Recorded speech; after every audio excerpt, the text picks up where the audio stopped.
Assalamualaikum warahmatullahi wabarakatuh. Salam sejahtera bagi kita semua. Perkenalkan, nama saya Nihila Devina, Prodi Ilmu Politik kelas B angkatan 2023 dengan NIM F0123008. Dalam kesempatan kali ini, saya akan memaparkan materi tentang politik luar negeri. Pengertian politik luar negeri Indonesia. Politik luar negeri Indonesia adalah kebijakan, sikap, dan langkah pemerintah Republik Indonesia dalam melaksanakan hubungan dengan negara lain, organisasi internasional dan subjek hukum internasional lainnya, guna mencapai tujuan nasional. Indonesia menganut prinsip bebas aktif yang mengandung arti kebijakan luar negeri dilaksanakan melalui diplomasi yang kreatif, aktif, dan antisipatif, berpegang teguh pada prinsip dan pendirian, serta rasional dan fleksibel dalam pendekatan. Tujuan politik luar negeri Indonesia yaitu 1. Mempertahankan kemerdekaan bangsa dan menjaga keselamatan negara. 2. Memperoleh barang-barang yang diperlukan dari luar negeri untuk meningkatkan kesejahteraan rakyat. 3. Meningkatkan perdamaian internasional dan mencapai syarat yang diperlukan untuk meningkatkan kesejahteraan rakyat. 4. Meningkatkan persaudaraan antar bangsa sebagai pelaksanaan cita-cita Pancasila. Prinsip politik luar negeri. Prinsip politik luar negeri Indonesia yang disebutkan dalam Undang-Undang Republik Indonesia Nomor 37 Tahun 1999 tentang hubungan luar negeri adalah bebas aktif. Prinsip ini berarti bahwa tidak mengadopsi politik netral dalam hubungannya dengan negara-negara lain di dunia. Sebaliknya, kebebasan untuk menentukan sikap dan kebijaksanaan terhadap isu-isu internasional tanpa mengikatkan diri pada suatu kekuatan dunia tertentu.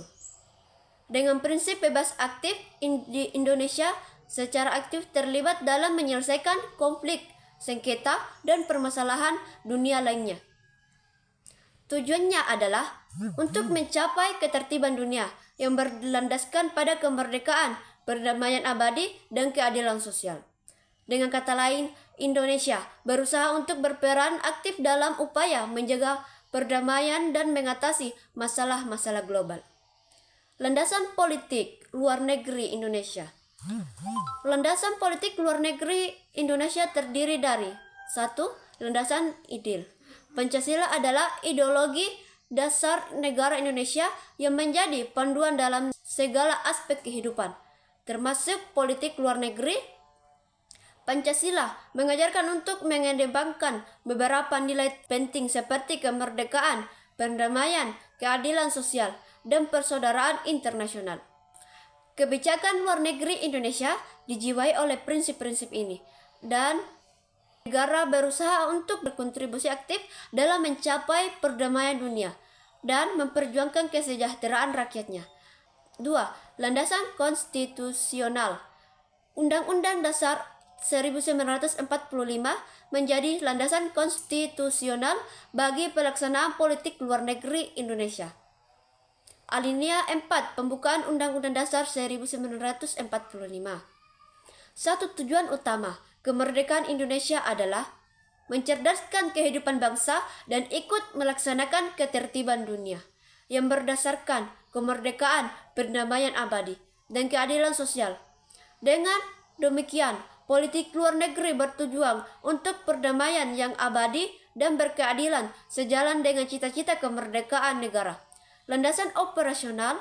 Landasan politik luar negeri Indonesia bersifat dinamis, mengikuti perkembangan zaman, dan disesuaikan dengan kebijakan pemerintah pada masa tertentu.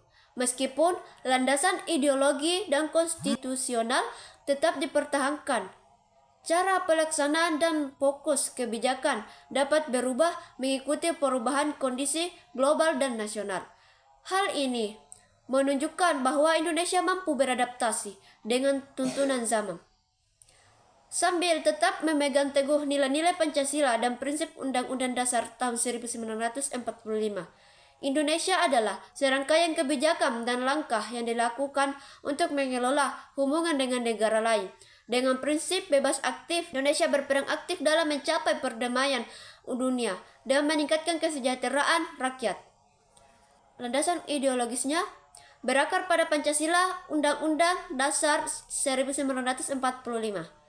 Sementara landasan operasionalnya dapat berubah mengikuti perkembangan zaman dan kebijakan pemerintah.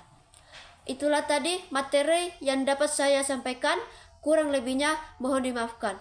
Dan saya akhiri dengan mengucapkan minallahi musta'an alaihi tiklam, summa assalamualaikum warahmatullahi wabarakatuh.